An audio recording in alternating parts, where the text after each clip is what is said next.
You're at your desk. Late afternoon. The office hums quietly. A coworker leans in. Their smile feels off. Yesterday, you called them out. Nothing big, just a small truth. Maybe they spread a rumor or took credit for your work. Today, they're different. Their words sharper, their eyes colder. You feel it, deep in your chest. Something's wrong. Not loud, not obvious, but it's there. Like a whisper you can't unhear. When was the last time you felt this? Someone close, someone you trusted, shifting. When they knew you saw them. This isn't about monsters or strangers in dark alleys. It's about the people you know. The ones who wear masks until you see through them. Stoicism doesn't teach you to fight them or fear them.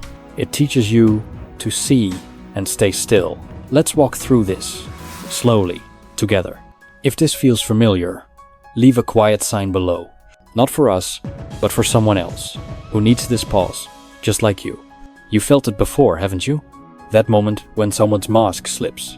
Maybe a friend, a colleague, even family. They're not evil in some cartoonish way. No horns, no cackling laugh. But their actions, their words, they carry a weight. A quiet malice, hidden behind charm or routine. Stoicism asks us to see things as they are, not as we wish them to be. When you see through someone, when you spot their true nature, they know. And when they know you know, they change. Not always loud, not always obvious, but you feel it, like a shift in the air. This isn't about judging them or fixing them. It's about seeing clearly and protecting your peace. We're going to explore 7 things, 7 behaviors these people show when they realize you've seen them. Not to make you angry or afraid, but to help you pause, observe, and stay steady. Let's begin. Sign 1. They rewrite their story. You're at a coffee shop, catching up with a friend. They've always been charming, quick with a joke, always the center of attention. But last week, you saw something. They lied, maybe about something small, or maybe something big. You called them out quietly, no drama. Now they're across from you, sipping their latte, and they're different. They're telling a new story about themselves. I've been through so much, they say, their voice soft, practiced. I'm not who people think I am. Suddenly, they're the victim, misunderstood, wronged by the world. You listen, and something feels off. This isn't remorse, it's a script. They're not owning their lie, they're rewriting who they are. When someone knows you've seen their truth, their first move is to change the narrative. Not to face it, but to dodge it. They craft a new persona, more polished, more sympathetic. Maybe they share a sob story, or blame someone else. I was stressed, they say. Or, you don't know the whole story. It's not about truth, it's about control. They want you to doubt what you saw, what you know. Marcus Aurelius said, the soul dyes itself with its thoughts. Their new story, it's a mask, a dye to cover their nature. You feel it, don't you? That pull to question yourself, to wonder if you misjudged them. That's their goal, to blur your clarity. Think back to a time someone did this. A colleague who betrayed you, then played the victim. A friend who hurt you, then spun a tale of their own pain. What did you feel when their story shifted?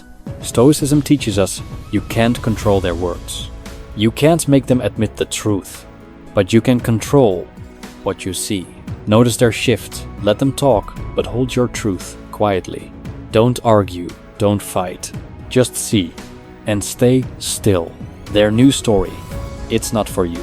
It's for them to escape the mirror you held up. Next time you see this, pause. Ask yourself, is this remorse or a rewrite? The answer, it's already in you. Sign 2. They send unsettling signals. You're in a meeting, laptops open, voices steady. Someone across the table. They've always been polite. But last month, you noticed something. They manipulated a project, maybe took credit or shifted blame. You didn't make a scene, but you spoke up calmly. Now, they're looking at you, and it feels wrong. Their smile is there, but it's tight. Their questions, they're too pointed, too personal. You can't explain it, but your stomach twists. It's not what they say, it's how they say it. Like they're probing, testing, watching. This is the second sign. They send strange vibrations. When they know you've seen them, their energy shifts. It's not loud, not aggressive, but it's there. Like static in the air. You feel, watch it. Maybe they ask about your weekend, but it feels like an interrogation. Maybe they linger too long after a conversation. It's subtle, but it's deliberate. They're not trying to connect. They're trying to unsettle you, to make you feel small or exposed. Epictetus said, "You're not disturbed by things, but by how you see them." These vibrations, they're real, but they only harm you if you let them. You've felt this before, haven't you? A friend who suddenly feels too close, too curious. A boss who watches just a second too long. It's not your imagination, it's their response to being seen. They want you to feel off balance. Because when you're unsteady, you're easier to control. Stoicism doesn't ask you to confront this or fix it. It asks you to notice and stay calm. Feel the vibration, acknowledge it, but don't let it pull you in. You're not crazy, you're awake. Next time you feel this, take a breath. Ask yourself, why does this feel wrong? The answer, it's not in their words, it's in their intent. Hold your ground quietly and move on. Sign 3. They pile lies on lies. You're scrolling through your phone late at night. A message pops up from someone you used to trust. They hurt you, maybe months ago, maybe years. You confronted them, not with anger, but with honesty. Their response, it wasn't an apology. It was a story, then another, then another. Each one more tangled than the last. "I didn't mean it," they said then. "It wasn't my fault." Now, they're texting again, with a new excuse. You read it, and your head hurts. Not because you're confused, but because you see it. They're piling lies, on top of lies. This is the third sign. When they know, they don't stop lying. They double down. Each lie, it's a thread in a web meant to trap you, to make you doubt what you know is true. You've seen this, haven't you? A partner who cheated, then blamed you, then blamed their stress. A friend who betrayed you, then said you misunderstood, then said it never happened. Each lie, it's not about truth, it's about escape. They're running from the mirror you held up. Epictetus said, "You can't learn what you think you already know." Their lies, they're not just for you, they're for themselves. To convince themselves, they're not what you saw. But the more they lie, the clearer it becomes. You don't need to argue or prove them wrong. Stoicism teaches, the truth doesn't need your defense. It just is. Notice their lies. Let them pile up, but don't climb into their web. Stay outside, stay clear. Next time this happens, pause. Ask yourself, why do they need another lie? The answer, it's not about you. It's about their fear of being seen. Sign 4. They appear only for gain. You're at home, Saturday morning, coffee in hand. Your phone buzzes. A name you haven't seen in months. Someone you used to call a friend. They were there when things were good. But when you needed them, when you were low, they were gone. You saw it, their absence, and you spoke up. Now, they're back, texting like nothing happened. "Hey, can you help with something?" they ask, their tone casual. You feel it, that quiet sting. They're not here for you. They're here for something. This is the fourth sign. They only show up when they need you. When they know you've seen their selfishness, they don't change. They just wait until they need something again. You've felt this, haven't you? A colleague who's friendly until the project's done. A friend who calls only when they need a favor. They're not evil in some grand way, but their absence, it speaks. When you see their true nature, they don't try to fix it. They just disappear until there's something to gain. Marcus Aurelius said, "Be good, no matter how others act." You can't make them care or stay, but you can choose who you let in. Notice their pattern. their comings and goings. Don't chase them. Don't beg for their presence. Let them go quietly. Next time they reappear, ask yourself, what do they want? The answer: it's rarely you. Protect your peace and keep moving. Sign 5. They make you doubt yourself. You're at a bar, catching up with someone close. You open up, share something real, something heavy. They listen, nod, then lean in. You should have seen that coming, they say, their tone light but sharp. Or maybe, why did you even try that? Their words, they land like stones. You expected support, but now you feel small, stupid, for trusting, for speaking. This is the 5th sign. They make you feel foolish. When they know you've seen their flaws, they don't lift you up. They push you down, subtly, carefully. A comment here, a smirk there. Each one designed to chip away at your confidence. You've felt this, haven't you? A boss who questions your work after you point out their mistake. A friend who laughs when you share a dream. It's not just words, it's a strategy. They want you to doubt your judgment, your worth, because when you're unsure, you're easier to control. Stoicism says, your value doesn't come from their words. It comes from within, from how you see yourself. You can't stop their comments, but you can choose not to believe them. Notice their words, feel the sting, but don't carry it. Let it fall, like rain on stone. Next time this happens, pause. Ask yourself, why do they need me to feel small? The answer, it's not about you. It's about their fear of your strength. Sign 6. They play innocent. You're at a family dinner, laughter fills the room. But someone's there, someone you confronted. Maybe they gossiped or broke a promise.